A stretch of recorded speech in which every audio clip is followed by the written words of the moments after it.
Hello, doll friends. This is Michael Canadas with the Grovian Doll Museum and Carmel Doll Shop. This session of World Doll Day celebration, we're celebrating the dolls that have served for charitable purposes.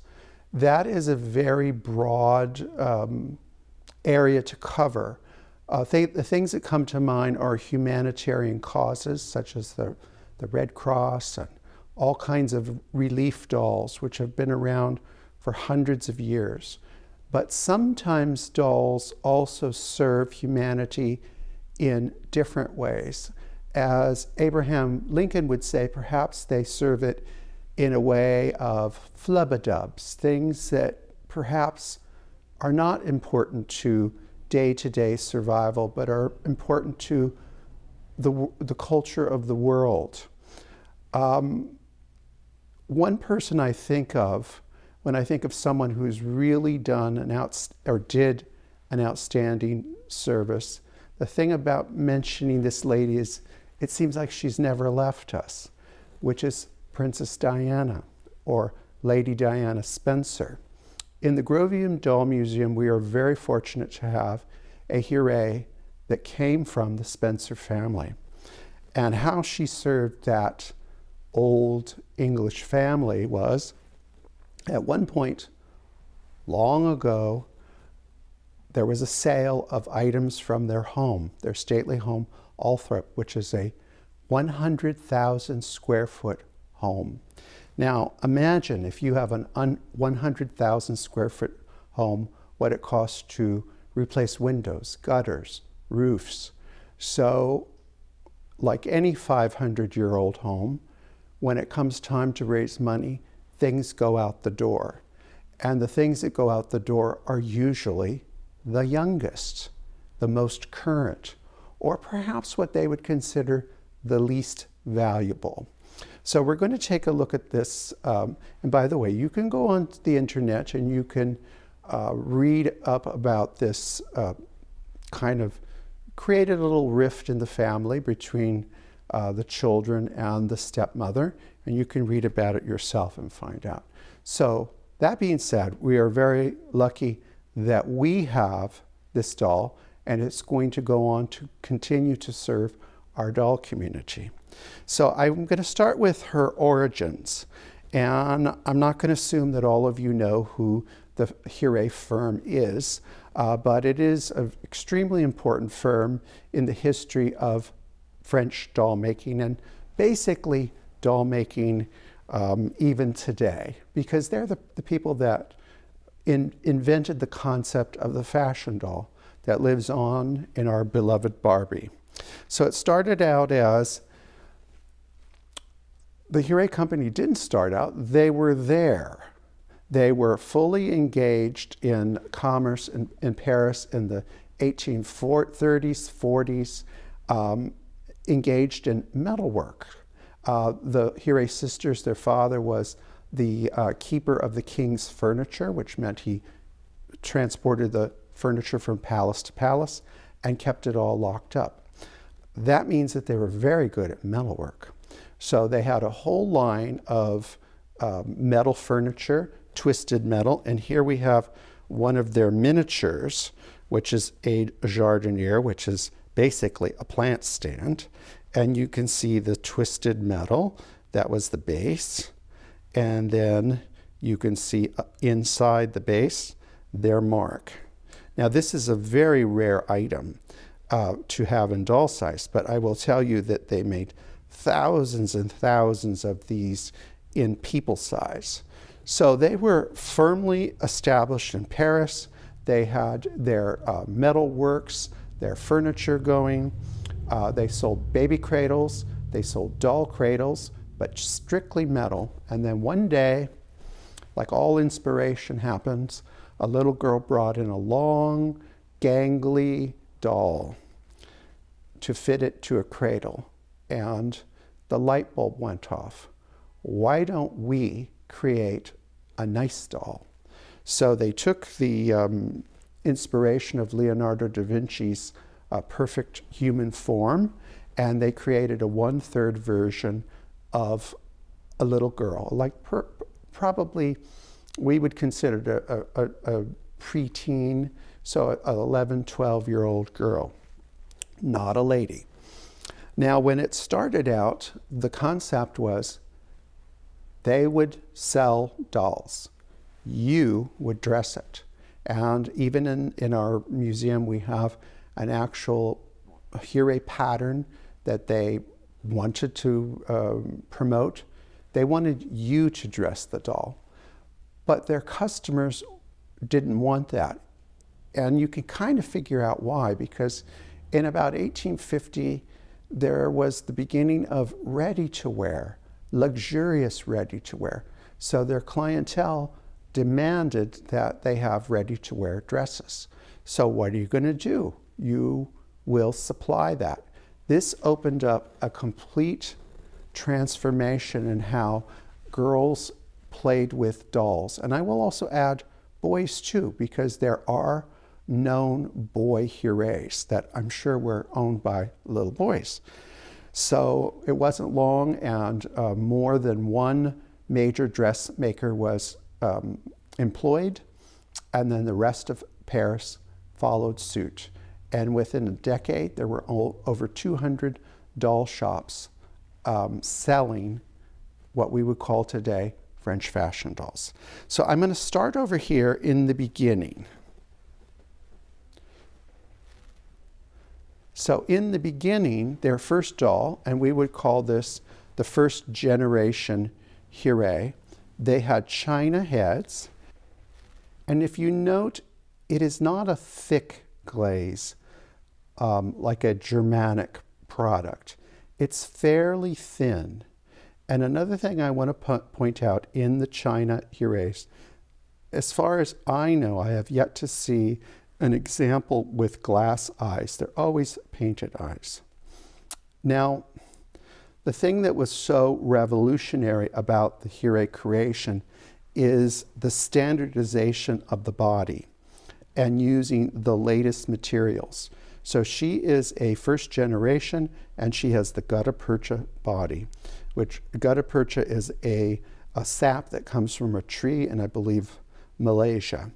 And it's used in dental work, and it is used for the first telegraphs to go across the Atlantic, etc. So it was a very expensive, luxurious product, and it was semi-rubbery when it was new.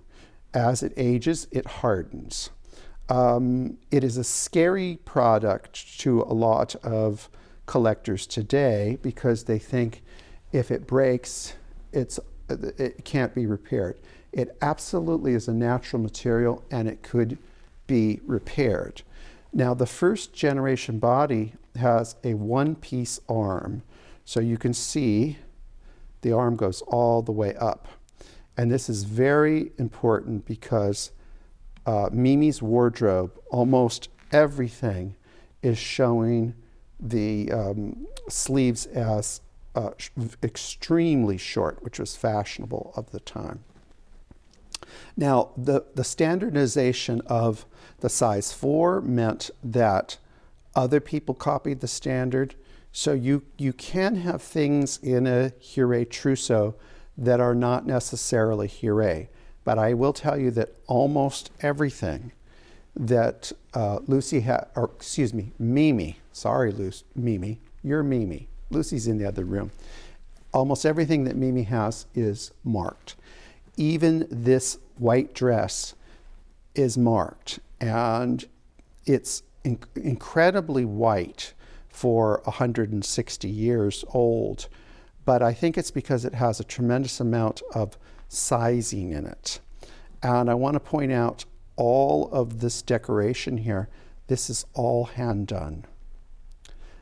And there's a good 40+ inches of material that's cartridge pleated up into the skirt, which is amazing. Now, I've never added any starch or anything to this dress. If I want to refresh it, all I do is mist it, and it goes right back to the way it was supposed to. So the costuming ultimately became a huge part of the revenue for the Huret dolls, because if you're only selling $1,200 a year, and then if you can do the average doll having 10 items of clothing, the money was in the clothing. Now, they were a pricey item at the time, so you could pay as much for an ensemble as actually the doll. Now, another piece I want to point out in her collection, and you can see the genius of the sewers, is this decorative chemise. And this would be used to cover her body, but it would also peek out through a lot of her dresses to show another decorative element. And this is a parasol that a lot of collectors and I agree to, that I attribute this to a Huret product because it has the twisted metal handle, and it was probably once upon a time painted to look like ivory, but that I think has probably fallen off. And then, of course, I don't attribute these parasols to Huret, but remember, there were 200 shops, so you wouldn't want to do all of your shopping at one time. You'd want to go to other places too. And then this is a very unusual party dress for Mimi, and it's all crimped in a crimper, which is a machine that you use hot irons to heat it up, and it is marked too. And then you would use all your little tools to run the silk through, although these I think may have been pounded out with a mallet rather than a crank machine. And then this dolman jacket, that is all hand quilted. And just it's amazing survivor that it survived, because up in the Spencer attic, it got attacked a little bit by a few moths, but we're lucky to have this, because as these are eaten up by pests, eventually there won't be any, and this is a fabulous document. So we're trying to preserve it perfectly. This is another dress that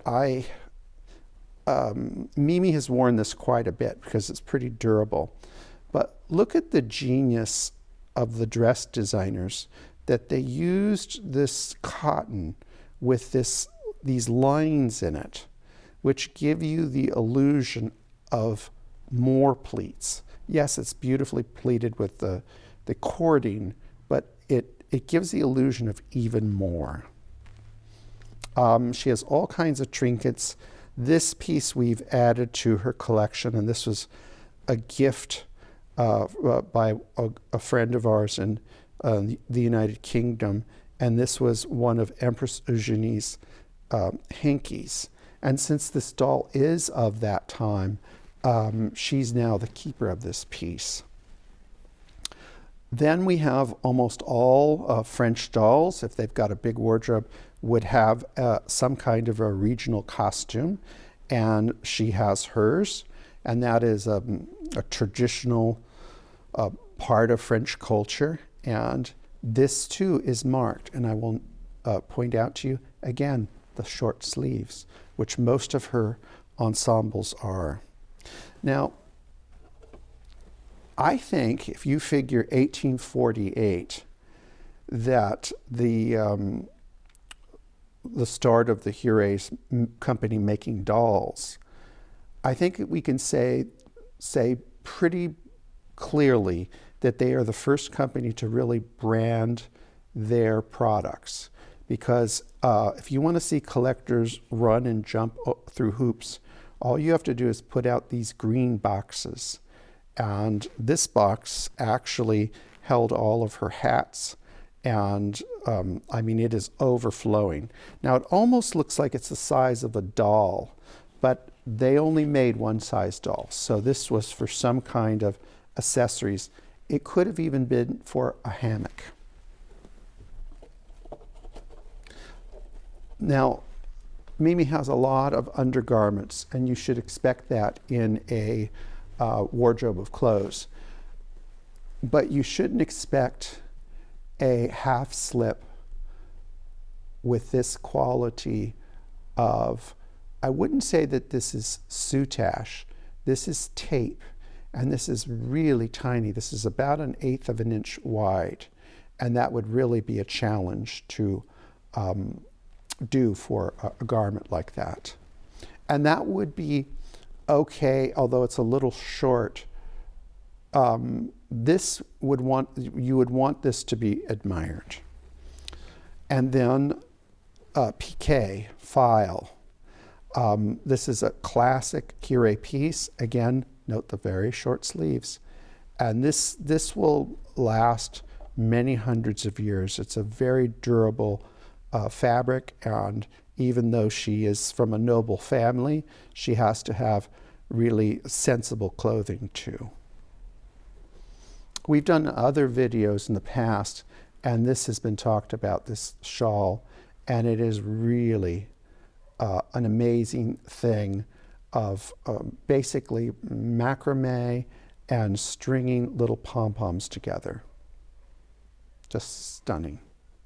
Whoops, there it goes. Well, we'll move on. I've noticed that this party dress, if you want to know the source, this has been made by quite a few people, and I think people have even made unauthorized kits, but this is the original piece. And you can see, again, the short sleeves. Very simple. The bulk of the decoration is just this pleat work. Now, what they've not been able to do is copy the proper headwear and the beautiful muff that goes with it. And then anytime you have a big wardrobe like this, which I haven't counted how many pieces there are, but you start to see something that makes you want to pause, because here we have what we would call today a snood. Then it would have been just a hairnet, but today we call it a snood. And this wonderful bonnet. This wonderful bonnet was actually probably blue. It wasn't probably this color, but it's faded. This is probably a true color, which leads me to believe that the wardrobe was at one time even bigger than it is now. And again, for my soutache friends, look at this little piece of soutache. And this is just a little dressing just to use for her toilette. But it is incredible skill here. And then you have the poupée modèle, also known as Huret handkerchiefs. They've been attributed to both companies. I think this was a pretty easy thing to find at the time. But what's not easy to find is the pieces with the hand-finished edges.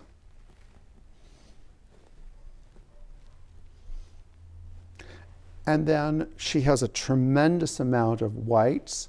There are quite a few blouses. The split drawers that you see, I think there's 3 pairs, but there's some that are not split. I think that's kind of hard for people today to understand what that's all about. And then, of course, this dress has been immortalized in our boutique, where we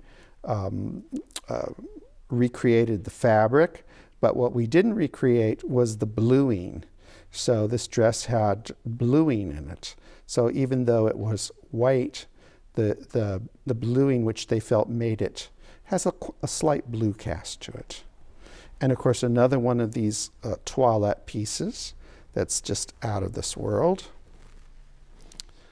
And then I don't want you to miss this fantastic, it's upside down for a reason. I want you to see all of this tiny, tiny cartridge pleating on this darling pinafore. And of course, furs. I know I don't want to get in trouble with, we love animals, but, they practically lived in the Ice Age. So furs were an important part of keeping warm. And Mimi has 1.5 sets. One is rabbit and then one is ermine. But this is what I want you to see. These could either go on the cuffs or on the ankles. And this is elastic. I think I should point out that in the 1860s, elastic was it was a modern new thing and was a miracle component for dressmaking. Now, these two are, they haven't been out for a long, long time. I think about 6 years they've been put away. And one of those reasons is to preserve them because, you know, you see black, but black is also very fragile. And as time has gone by, this black Chantilly lace is starting to turn brown. And the black thread is starting to turn brown. But I think that this is an incredibly chic a dress, and it looks beautiful on Mimi. And she can wear with this her Charlotte Corday fichu, which this is a gorgeous piece. We've done a class on how to make one of these, but this is the real thing. And this could be worn with many, many ensembles here. It could even be worn with her ethnic costume. And then she has multiple hats that she can wear with this ensemble. And this one is very interesting because I showed you the hanky of Empress Eugenie. And when she was working with Charles Frederick Worth, he asked her one day to wear a brocade dress. And she said, that looks like curtains. And Mr. Worth said, if you wear this dress, we will put 100,000 people back to work. So soon these brocades became all of the rage. And if I didn't know better, which I do, I would think that this possibly could be 18th century fabric, but it is simply a revival of 18th century fabric. And this one has a little bit interesting closures in the back, and I'm not going to go into that because that is for another time and another study. And then, of course, something that is essential, big, not necessarily attractive, but if you're getting on a train in France or England, they're cold, they're messy, and this will keep you warm, and it will also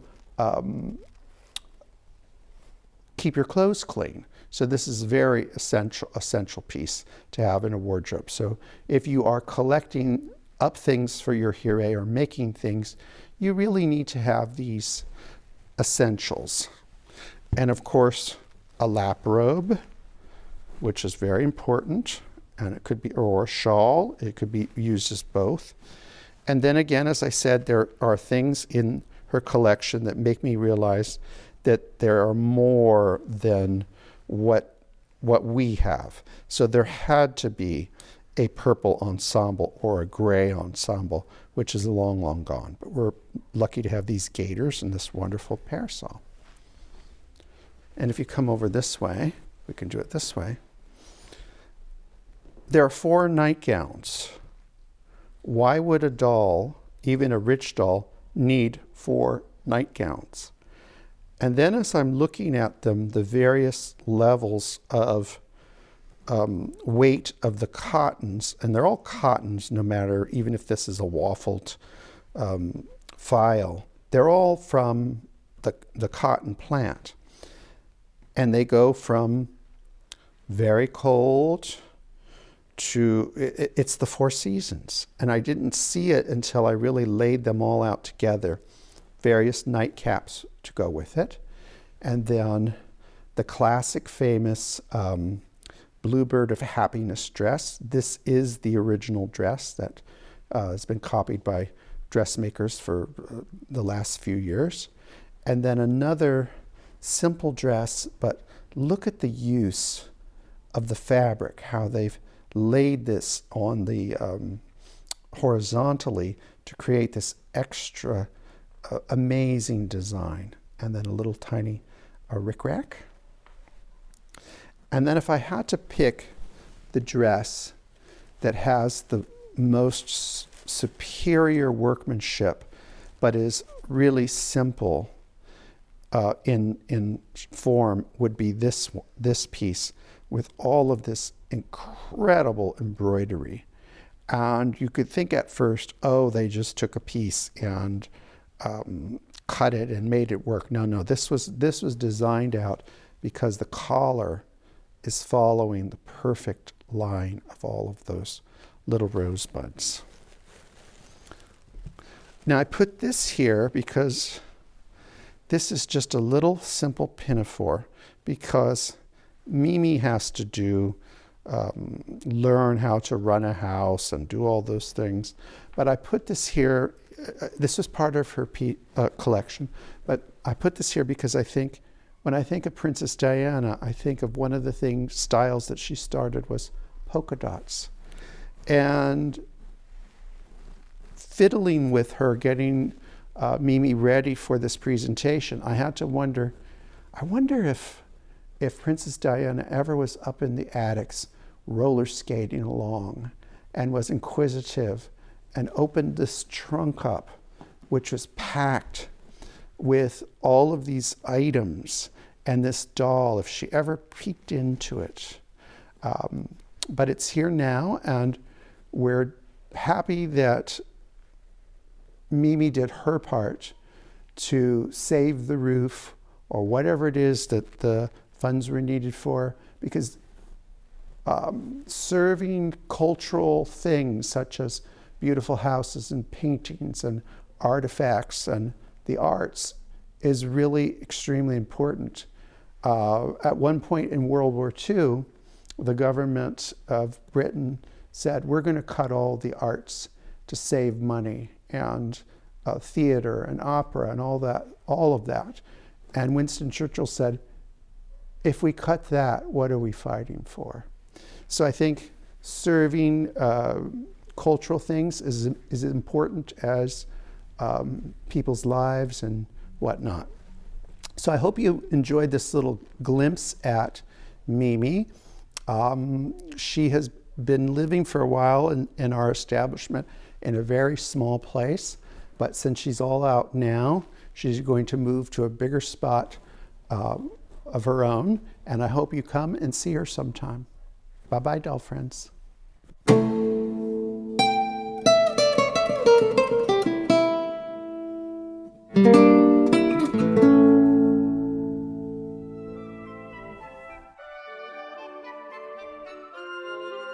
Remember to like, subscribe, and hit that notification button.